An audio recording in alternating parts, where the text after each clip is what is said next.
नहमदु व नसल्ली अला रसूलिल करीम अम्मा बाद औज़ु बिल्लाहि मिनश शैतानिर रजीम बिस्मिल्लाहिर रहमानिर रहीम रब्बि इश्रह ली सदरी वयस्सिर ली अमरी वहलुल उक़दतम मिन लिसानी यफ़क़हू क़ौली रब्बि ज़िदनी इल्मा रब्बि यासिर वला तुअस्सिर व तम्मिम बिल खैर रब्बि ज़िदनी इल्मा आमीन या रब्बल आलमीन। अस्सलामु अलैकुम व रहमतुल्लाहि व बरकातुहू। Today it's the 17th day of the Ramadan. A historical event took place on this very day. It was second Hijri calendar year and Prophet Muhammad migrated from Mecca to Medina. 2 years passed away, and after the completion of 2 years in Medina, a battle, Islamic battle that took place in the Badr, area of the Badr. It's almost 70 miles away from this city, holy city, Medina. And in this battle, there was Qurayshi on one side and the Muslims on the other side. On one side, Prophet Muhammad sallallahu alaihi wasallam leading the Muslim army, and on the other side, Abu Jahl were leading to the Quraysh.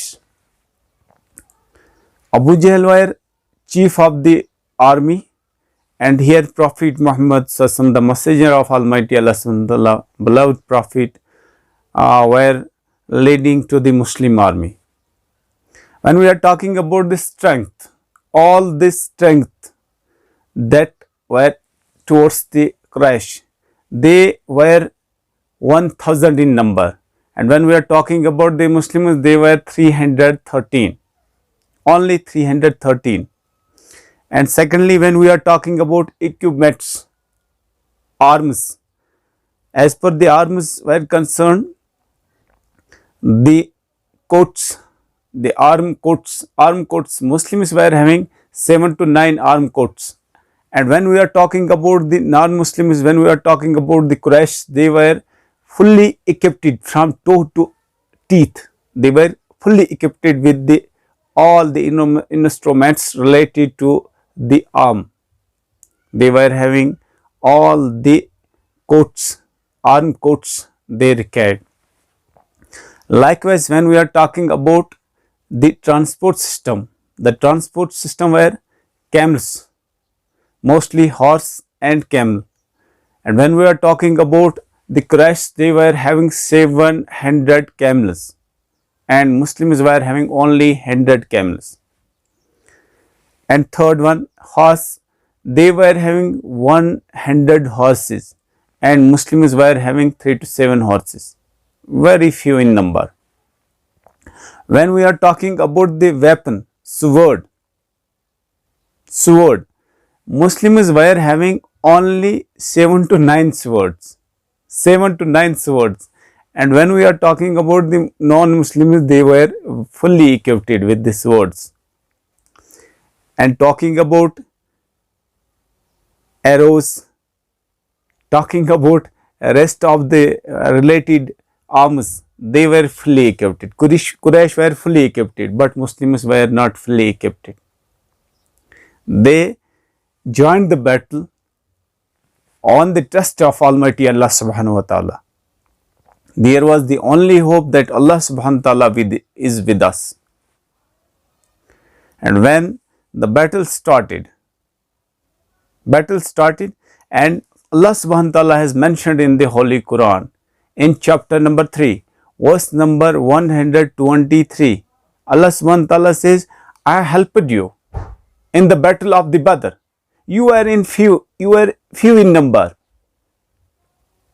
And it's why I am mentioning here in the Quran, it's because so that you may be faithful servant to Almighty Allah subhanahu wa ta'ala. You may know the blessings of Almighty Allah subhanahu wa ta'ala. It's not you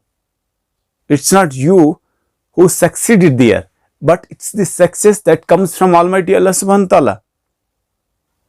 Allah subhanahu wa ta'ala, to whom wants blessed with the success, Allah subhanahu wa ta'ala gives him the success. Nasrullah. The success comes from Almighty Allah subhanahu wa ta'ala. Else the Quraysh were fully prepared that they will get the victory. They were having the musical instruments with them. They were having the female folk with them, because they were supposed, Abu Jahl were thinking that we will come victorious and we will celebrate the victory in the holy land of Medina, 70 miles away from the Medina Badr, where the event took place. Abu Jahl, who was leading the army, it was thought that no one can kill Abu Jahl, but the two little kids, one Maaz bin Amru, and second, that's Maaz bin Afra. These two little kids of the Ansar, they killed Abu Jahl.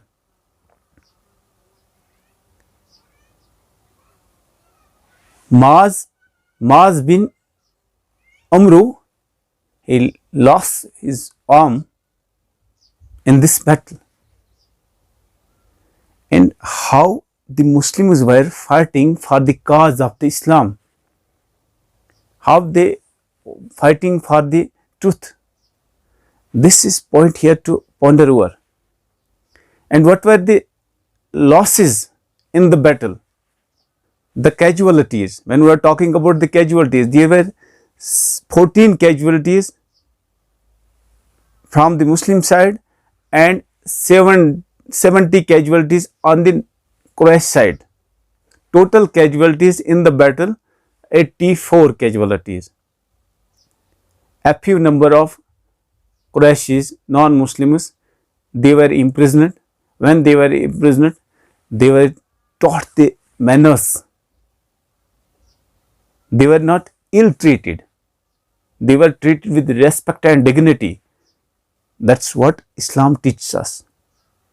When someone is under your custody, you are supposed to give him full respect. You are supposed to give him honor. You are supposed to treat him with dignity. This is what Islam teaches us. Islam doesn't believe in going for the casualties. Islam believes in peace. Islam believes in brotherhood. Islam fights, but fights for the truth. Islam fights, but fights for the righteousness. Islam fights for the justice. So justice may prevail, truth may prevail, honesty may prevail, loyalty may prevail. This is what for the Islam fights. Islam never fights for injustice.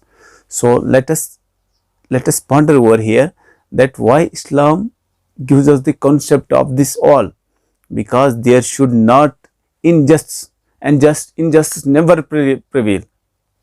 Dishonesty never prevail. That's why Islam is going to every extent so that the justice may prevail on the land, so that truth may prevail on the land, so that there may not be injustice on the land. May Allah subhanahu wa ta'ala bless us with the all righteousness.